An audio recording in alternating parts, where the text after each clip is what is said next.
Completing the mobile radio installation. Hi guys, welcome back to the channel.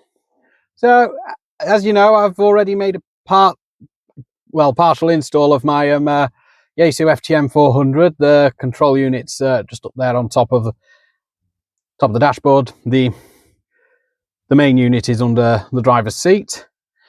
So at the moment, the only way to power it right now is off a battery. I don't have the battery down here with me, so I can't power it up right now. The idea I had in mind was to ignition switch it via a couple of relays so it could switch between a battery and the car's own battery. The idea being that when I take the ignition key out, I would then be able to just take it out and then not worry about it draining the battery flat. Now, the way I've done this on at least 2 past cars is use the switch 12-volt supply behind the stereo. In this case, I can't do that because what pretty much every VW group car from at least 2010, because this is from 2010 onwards, seem to do is switch it via CAN bus, and that means I can't do what I would have normally done, which is use the switch 12-volt supply. So I need to find another one. As luck as happens, there should be some switch supplies within the fuse box. I believe it's fuse number 26 for the rear wiper that most people who have these cars actually tap off, because it's it's non-critical really if you think about it. So if it does go a bit south, then it doesn't matter because it's not like critical to the running of the car. I mean, it's just the back windscreen wiper. I mean, my last car, the back windscreen wiper on that didn't work for quite a significant amount of time because the wiring loom had snapped. So it doesn't really matter. It's not something I use a lot anyway. So the fuse box is down by my knees under the steering wheel. It's just actually down there. I need to vacuum the car out, actually, thinking about it. And I need to obviously get in there and find that particular fuse. I've got multimeters and other things in a box on the back seat, and I've also got a little piece of wiring that came with this stereo, which is used to put an ignition switched feed into it if it refuses to shut down correctly. I've not had that problem of this running the battery flat, so that means it's obviously doing that, which means that loom was surplus, and I can use that to switch the 2 relays that are also under the seat. So I'm just going to pause whilst I take the fuse box cover off. So here's the fuse box. It's actually installed upside down, so it's rather strange how they've done this. So it's this 10 amp fuse here that I'm interested in. I've checked it, it is ignition switched. I just couldn't check it using these nuts and bolts here because they don't seem to be going to the chassis ground. They're not going to any metalwork behind there. So I've already ascertained that that's not part of the chassis ground, which is fair enough. So the idea I need to do is pull that fuse and put the adder fuse that I've got in there. Now it turns out the adder fuse has to go in upside down because that's just the way that seems to be set up. It's a bit strange what they've done, but yes, the fuse box is actually genuinely upside down. So when you take the lid off, the label on it's for the fuse box if they put it in the right way around, which they do on the left-hand drive car, but it's actually on the lid upside down, which actually does kind of help. So I'll just show you that actually. So it's upside down and it's number 26, the one we're looking for. Number 25 is for heated seats, which I don't have. This car isn't exactly posh enough for them, but that's fine. I don't need heated seats. Anyway, I'll get to work on pulling that out and obviously being very careful here. So I'll catch you when I've done that work. Right, so that's connected, and the back wiper which it's connected to is working. The 12-volt switch supply appears to be doing its job, which means I'm now done in the fuse box. So how I've routed the wire is I've routed it through this hole here. There's supposed to be a switch there on some versions of this car, but it isn't on this one, so that's fine. So I've tried to tuck the wire as best I can out of the way. So I need to make sure it's tucked out of the way so it doesn't, well, get in my way when I'm driving, because I don't want that to happen. So I'm going to try and tuck it under the door seal, and then I'll check where the relays are under the seat, and then I can continue working on them. While I pull those relays out to start crimping wires on, I did have an issue involving the power pole feed having come off. So that's all tested and working. So I'm going to dress the wire and put some heat shrink over it, and then we can get on with the next bit, which is connecting the negative side of those relays. Then we can test it, see if it's working. Okay, so I've not been able to find a ground position for the relay, so I'm going to have to bring the ground feed for that to the battery. I've brought the main power feed to the battery. I've not disconnected the battery yet. The battery's still actually connected. The fuse has been removed from that for safety reasons. So what I need to do is, I've managed to get it into the car, but not how I wanted to do it. So what I've done instead is I've poked it through a gap there. Hopefully that will be fine. I will check it. Check, double check and triple check. If it's not fine, then obviously I will do something about that. There is a fuse on that, so if it basically gets cut and shorts to the chassis, then it'll just pop that. Should pop this fuse, and we should be okay. But obviously, I've got to make sure that everything's going to be okay as far as shutting that's going to be. I mean, it doesn't look as though it's going to be to be honest, because it's this sharp bit here I'm a bit worried about. So I'm going to have to figure out how I'm going to try and avoid that. Because obviously I don't want it catching on that when I shut the bonnet. I'll show you that. So I've got it through into the car, but not the way I wanted, because I wanted to do it through that wiring grommet there, which I might still be able to do if I can get it past this little bit of plastic here. If that comes out inside there. So I will try that and see if it does, and if it does, it does. It doesn't, it doesn't. But I've got it fed through to the battery, and it's not quite how I wanted to do it, but unfortunately these things happen. So I will see if I can make a better job of that. Okay, so it's taken me a couple of days to get to this stage. I'm just going to move the tripod over. So I'm just going to zoom in a little bit, and if we look just over, not sure how well you can see this, I'll show you a close up in a minute. Where the bonnet release is going in, I've managed to get the power feed through there, because the bonnet release looks as though it's covered in plastic cover itself, so that's not a problem. In order to do that, I've had to take off both wipers and the plastic bit that covers everything underneath. The other way in would have been through a grommet behind. There's a shroud there, I'll show you that as well in the close-up in a moment, and the wiper motor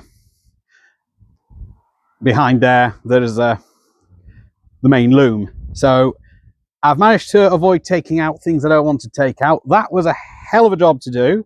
I managed to get the wire through using a stiff piece of metal. That would be the vertical element from a dialer match mobile antenna, which is now a little bit bent, but it's not an antenna I use much anyway, and I might be able to straighten it back out in a vise anyway. It should still work. They usually do work when they're bent, as long as they're still electrically the right length. So what I'm going to have to do next is I'm going to have to start putting all of that back together, because I don't need to be in there anymore. I had to cut the fuse holder off because I didn't know how I was going to get this wire through. So now I've got to re-crimp that fuse holder back on. The crimping tool and some heat shrink are already down here. So that's one of the next jobs I need to do. But before I do that, I'll show you a close-up of where I've run it. Okay, so that's the first grommet. There's actually two. For the bonnet release catch. The red power wire that I'm running to the battery, which won't be run to the battery just yet, so it does need a fuse holder putting back on it, will be just cable tied to a convenient point. There's a bit on top of this suspension turret here, and if you look inside there, which is absolutely manky from about 16 years worth of use of this car, the bonnet release goes through that grommet there, and then into the driver's compartment or passenger compartment, whatever you want to call it, behind the glove box. There's another grommet behind this shroud here. I took that off yesterday. I didn't film anything yesterday actually, and it's been put back on. And I've had to take this plastic off. This goes usually across the top and also the wiper arms. So that's how big a job this has had to be, because I'll just come round. There's my other tripod from my filming there. I'm not sure if you can see it. It's going to be the fun part. But somewhere down in the back of there is the main wiring loom. I'm not sure you can see it though. It's behind the wiper motor, which is, I'm still zoomed in, I will point that out, which is just move the plastic just there. It's behind that. So that would have been quite an awkward job to do. So now I've got that power wire in, I need to obviously find grounds and also connect up the fuse holder, which will go into the positive terminal of the battery, which is on this side of the car, which it usually is on cars. Now there's two posts there. There's that one there on the positive terminal. I'll have to take the negative off first for pretty obvious reasons. And there's another one there, but I'm not going to tap onto that because that would probably not be the best thing to be doing. So I'll tap it off from there. There's a suitable spot I can cable tie that, and hopefully I can then get the power running to it. But the first thing I need to do is I need to put back in all of what I've taken off, and that's going to take a while, so I will pause whilst I do that. Okay, so again, excuse the absolutely manky footwell. I've not vacuumed it, and I've been quite busy driving places in the last couple of weeks, well, maybe up to a month now, obviously with my young lady being in hospital and also my friend in Scarborough needing me to go through. So the next thing I need to do is pick up an earth for the system. And I read on the Skoda forum that one of these should theoretically be connected to the chassis. And lo and behold, this one's definitely connected to the chassis. The other two I've not checked, but I will check those off camera. But yeah, I think I might have found where to pick up the ground from. So if I can pick it up from that one, that would be most helpful, because I can just run the wire through the same bit. So I'll have a go with that. Okay, so I've got the relays now connected up, as you can see down there. I'm going to obviously dress the wires in the front here, so they'll need to be sorted out. So I'm going to go off camera and do that. I'm going to try and get them behind the rubber door seal here, and I'll report back once I've done that. Okay, so that's the wires all tidied up and they're under the seat. And next thing I need to do is I'm just going to move my multimeter out of the way, because I don't need that at this point, and the crimps as well. There's a crimp on the seat actually, so one of them has escaped the box. I'm going to check it's in my correct driving position first. It isn't. There we go. That feels good. Maybe a bit more. Oh, too far. Oh, definitely too far. Right, that's good. Try it at that. And what I need to do is put the ignition key in and see if everything does what I expect it to do.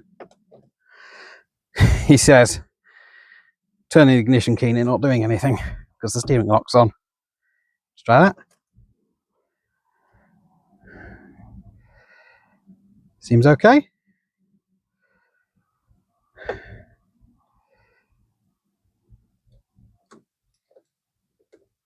Again. Let's check there. That one.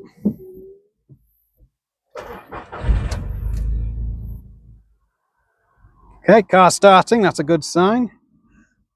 Nothing up on my instruments that might be a bit untoward. I think my stereo's not working, but it does that sometimes.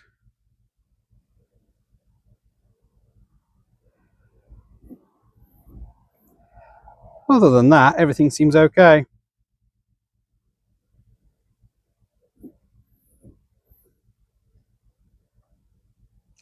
So it sounds like the relays are working, because I think I can hear them. I'll just close the door.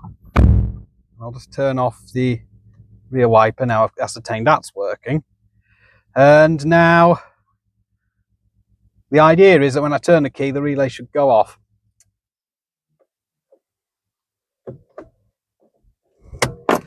Seems fine. And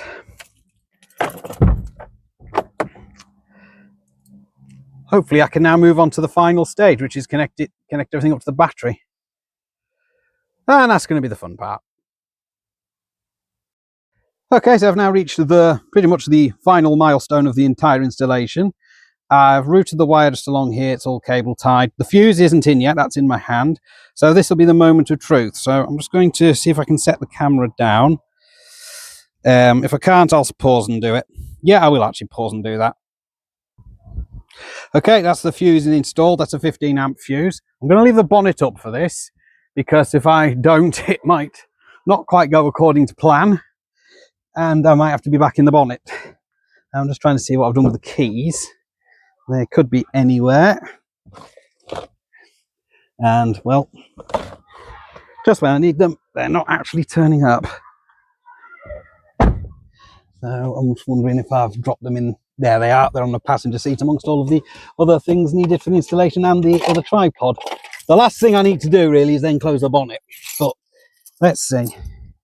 Let's get in here and see if A, the car starts, because I don't know what these VW Group cars do if you take the batteries off, and B, if everything works as I expect it to.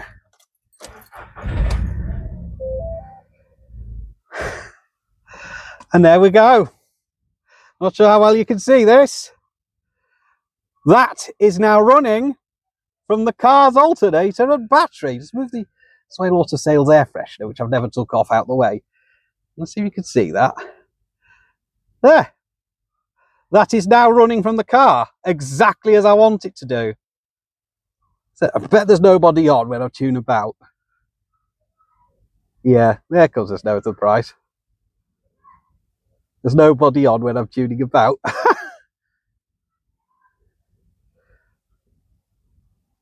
Yeah, never mind. Right. So I'll get the bonnet down and get finished off. Well, now it's all installed and working. Let's have some APRS, I think. So all I've got to do is press that button.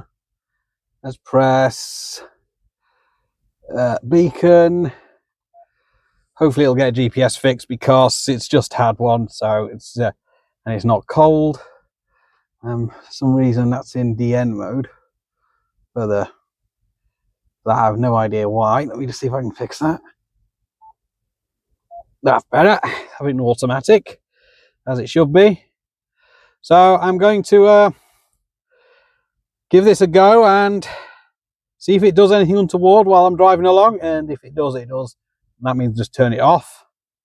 And if not, then we're good. So that's a successful install as far as I'm concerned. I can't do any voice transmissions until I get a new microphone for hands-free use. But other than that, we're all good to go. So I'll catch you in the next one. 7-3 for now.